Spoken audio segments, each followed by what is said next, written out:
வணக்கம் நண்பர்களே. லிலு தமிழ் ஸ்டோரிஸ் சேனலுக்கு உங்களை அன்புடன் வரவேற்கிறோம். இந்த மாதிரி மனதை தொடும் கதைகள் பிடித்திருந்தால் சப்ஸ்கிரைப் பண்ணுங்க, லைக் மற்றும் ஷேர் செய்ய மறக்காதீர்கள். மாலை நேரம் எப்போதும் மெதுவாக வந்து சேரும். சூரிய ஒளி மெதுவாக சுவரில் மங்கும். வீட்டுக்குள் அமைதி பரவும். எதற்கென்று தெரியாமல் நான் கதவின் அருகில் நின்று கொள்வேன். வெளித்தெருவில் சிறிய சத்தங்கள் வரும். யாரோ நடக்கும் சத்தம், தொலைவில் பேசும் குரல்கள், ஒரு வண்டி மெதுவாக நகரும் ஓசை. ஆனால் நான் கேட்டுக்கொண்டிருப்பது ஒன்றே, அந்த ஒரு பழக்கமான சத்தம். அம்மா சமையலறையில் மெதுவாக வேலை செய்வார்.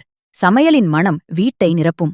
மாலை வானம் ஆரஞ்சு நிறமாக மாறும்போது நேரம் மெதுவாக நகரும். ஜன்னல் அருகில் நான் அமைதியாக உட்கார்ந்திருப்பேன்.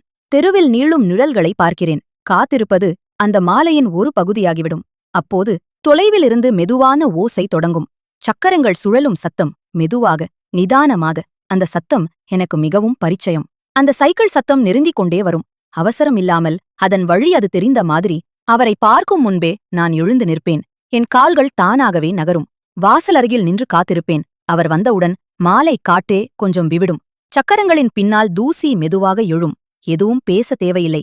அந்த இரவு உணவு அமைதியாகவும் இனிமையாகவும் இருக்கும். வீடு முழுவதும் நிறைவாக இருக்கும். எல்லாமே சரியான இடத்தில் இருப்பது போல். இப்போதும் சில மாலைகளில் தொலைவில் ஒரு சைக்கிள் சத்தம் கேட்டால் அதே உணர்வு மீண்டும் வந்துவிடும். ஒரு அமைதியான காத்திருப்பு, மெதுவான மகிழ்ச்சி.